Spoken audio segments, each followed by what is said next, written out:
o direito à recusa a tratamentos médicos e a validade das diretivas antecipadas à vontade, testamento vital. Eu sou a Maria Júlia e eu estou presente com meus colegas Marcos Antônio, Matheus, Valéria e Mariana.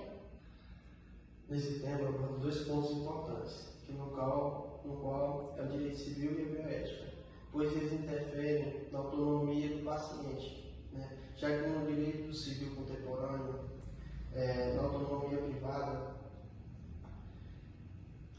não está relacionado somente aos bens, mas sim estende-se sobre o corpo e a saúde. Entende-se por isso que ele, o paciente, tem o direito, sim, de aceitar ou recusar o tratamento médico.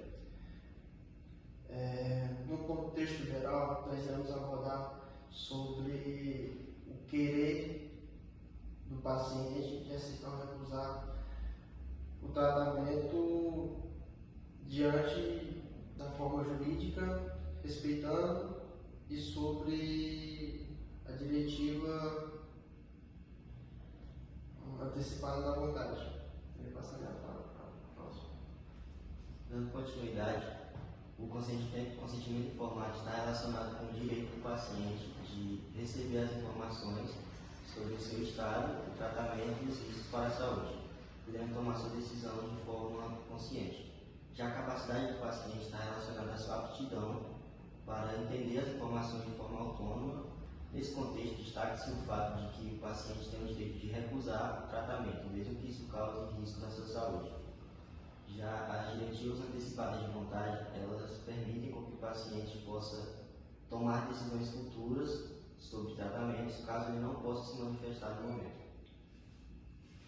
Eu vou falar um pouquinho sobre o direito de recusa a tratamentos. O paciente ele pode se recusar a fazer um determinado tratamento, mesmo após um diagnóstico médico? A resposta é sim, ele pode.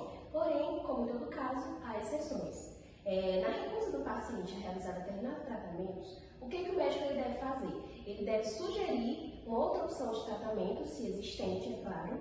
Mas não existindo essa outra opção de tratamento, qual o próximo passo a ser seguido? Se tratando de um menor ou de um adulto que não dispõe das suas faculdades mentais, o médico ele não deve aceitar a recusa, mesmo que o paciente ele esteja representado. O que deve ser feito? Havendo ali um embate entre o paciente e o médico ele deve comunicar às autoridades, conselho tutelar, aos policiais, ao Ministério Público, aí ele tende a realizar a cirurgia. Na resolução, o médico ele pode pensar também na objeção de consciência. O que seria essa objeção de consciência? O médico, ele mesmo se recusar, se negar a fazer o tratamento do paciente. Mas nesse caso, é obrigatório ele ele transferir o paciente de médico. Dando continuidade ao que está sendo abordado no seminário virtual, eu irei comentar sobre as diretivas antecipadas de vontade, instrumento jurídico essencial para a garantia de princípios constitucionais, como o princípio da dignidade da pessoa humana, liberdade, autonomia privada e direito à saúde. As diretivas antecipadas de vontade, também conhecidas como testamento vital, são declarações que representam previamente os desejos do indivíduo quanto aos tratamentos e procedimentos médicos que podem ou não ser aplicados a ele, caso venha a perder no futuro sua consciência e capacidade de manifestar suas vontades.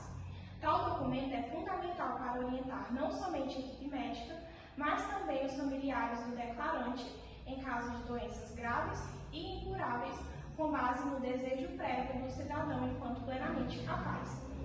Tal formalização pode ser realizada de forma particular, mas preferencialmente é feita por meio de escritura pública lavrada em cartório de notas, uma vez que tal ato confere maior autenticidade, validade e segurança jurídica, evitando possíveis conflitos entre os familiares do declarante e a equipe médica responsável.